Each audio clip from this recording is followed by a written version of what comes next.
You are standing in your grandmother's kitchen, and she is telling you the same story she has told you every single Thanksgiving for as long as you can remember.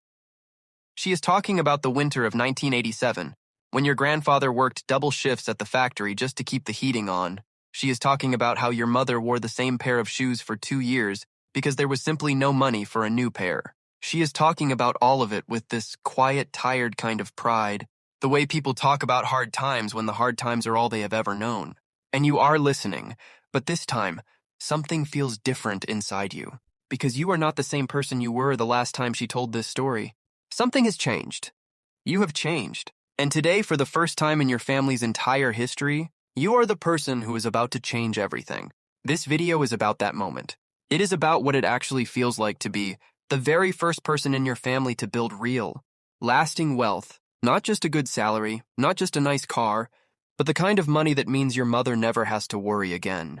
Your little brother gets to go to college without debt, and your grandmother can finally stop counting coins before she goes to the grocery store.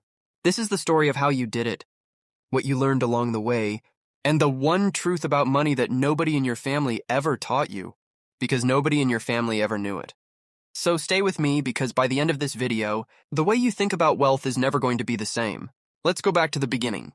Not the beginning of your success, the beginning of your understanding. You are about 19 years old and you have just started your first real job. It is not glamorous. You are answering phones at a logistics company run by a man named Richard, who wears the same gray suit every Tuesday and Friday and talks constantly about working smarter, not harder, even though he is somehow always the last one to leave the office. Your take-home pay is $1,100 a month. After rent, groceries, your phone bill, and the occasional bus fare, you are left with maybe $80 or $90, some months less. And here is the thing that nobody tells you about growing up without money. You do not just inherit the lack of it. You inherit the thinking that goes along with it. You spend money the moment you have it, not because you are careless, but because somewhere deep in the back of your mind, you have been taught, without anyone ever saying the words out loud, that money does not stay. It comes and it goes, and the best you can do is make sure you enjoyed a little bit of it while it was there. That is the first wall you had to break through. And breaking through it was not easy, because it did not feel like a bad habit. It felt like survival instinct. But then something happens. A coworker named Marcus, and quiet guy, always eating lunch at his desk, slides a book across the table one afternoon without saying a word. You turn it over. It is a worn copy of a personal finance book, the kind with a plain cover and a title that sounds almost too simple to be useful. You almost hand it back, but you don't. And that night, sitting on the floor of your apartment, because you have not yet bought a proper chair, you read the first 3 chapters and you feel something shift inside your chest. The idea that stops you cold is this. Wealth is not about how much money you make. It is about how much money you keep and put to work. You read that sentence 3 times. Then you sit there in silence for a long moment, because you realize that nobody, not your parents, not your teachers, not a single adult you grew up around, ever said anything like that to you. They talked about getting a good job. They talked about working hard. But no one ever explained that your money could itself become a worker, that if you placed it in the right places, it would grow while you slept.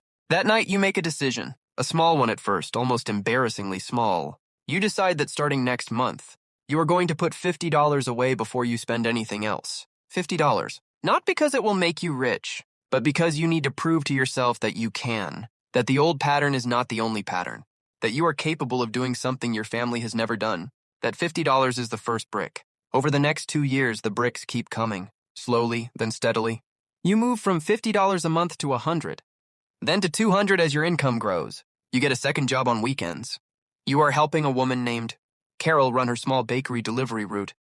Nothing glamorous, but it brings in an extra $300 a month and you are saving almost all of it. And here is where it gets interesting, because this is the part most people skip over when they tell success stories. They jump from I was broke to I made it, and they leave out all the invisible learning that happens in between. Because while you are saving, you are also studying. You are reading everything you can get your hands on about how money actually works. And the more you learn, the more you realize that the financial world has its own language. And once you learn that language, the whole game starts to make sense in a way it never did before.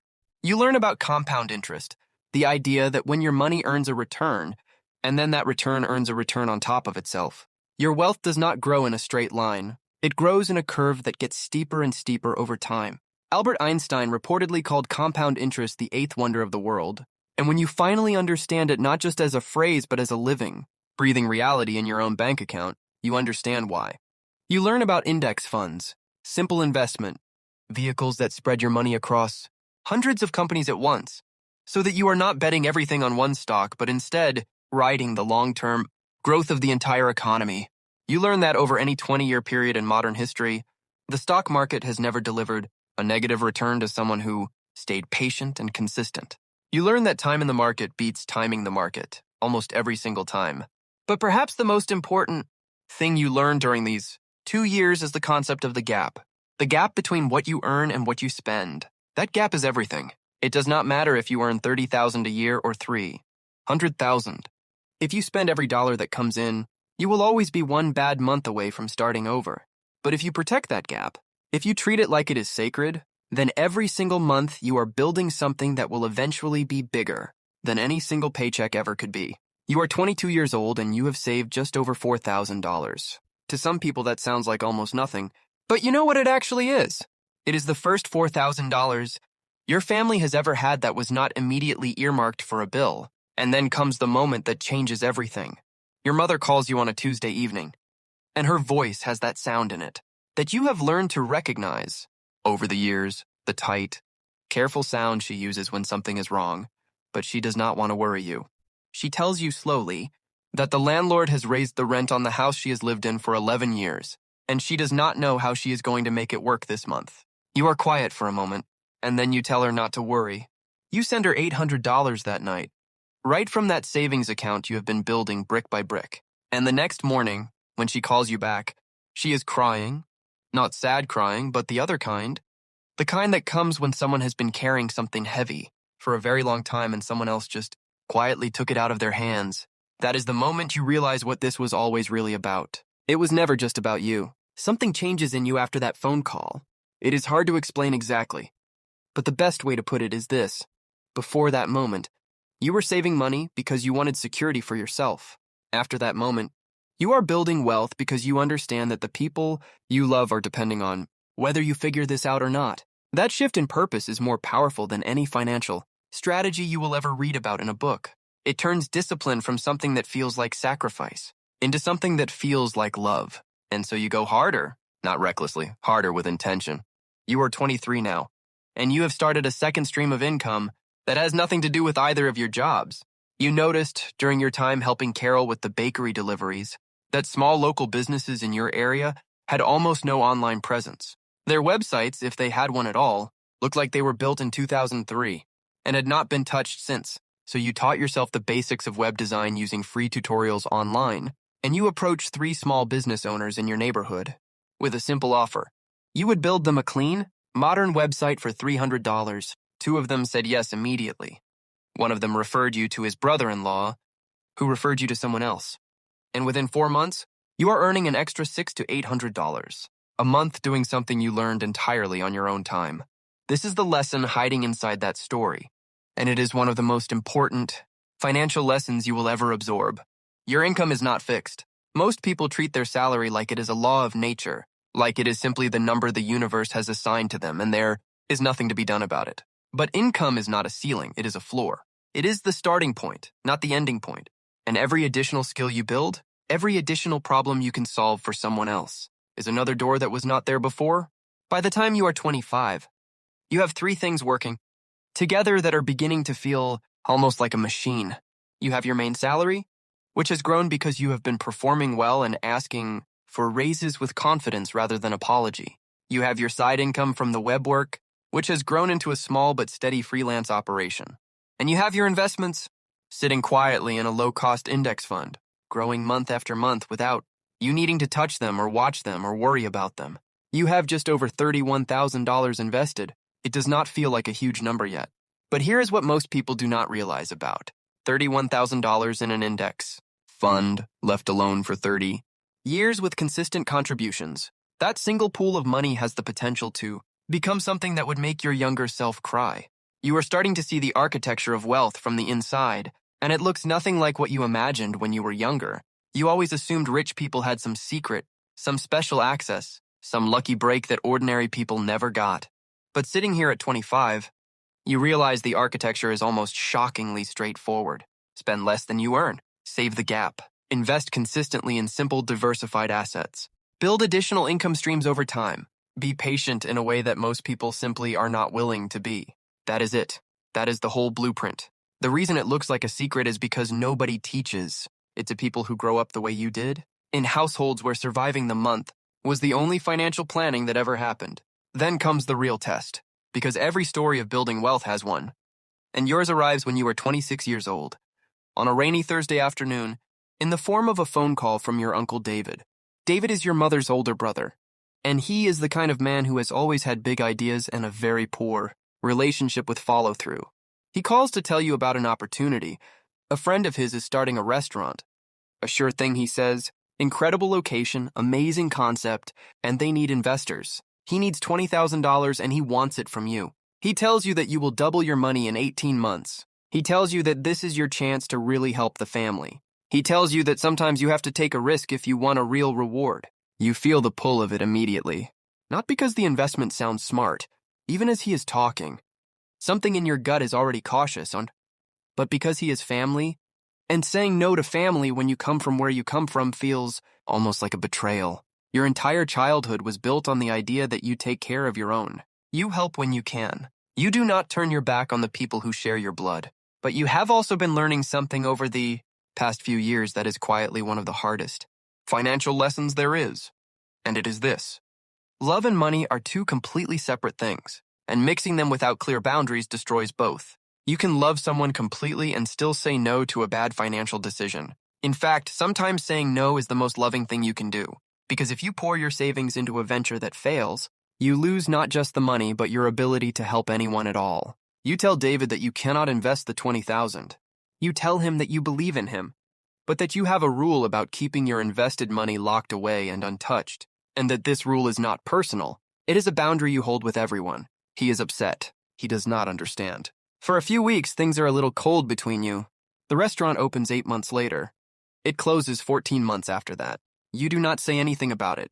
You just quietly send David a little money when you hear things are hard for him, because that is the kind of help you can give without it threatening everything you have built. You are 28 when the number crosses $100,000 in invested assets for the first time. You are sitting at your kitchen table on a Sunday morning with a cup of coffee, looking at your investment account on your laptop, and the number just sits there on the screen looking almost unreal. $107,000. Growing at a rate that, if you keep contributing consistently, means that in another 10 years, it could reasonably be 4 or 5 times that amount without you doing anything dramatically different.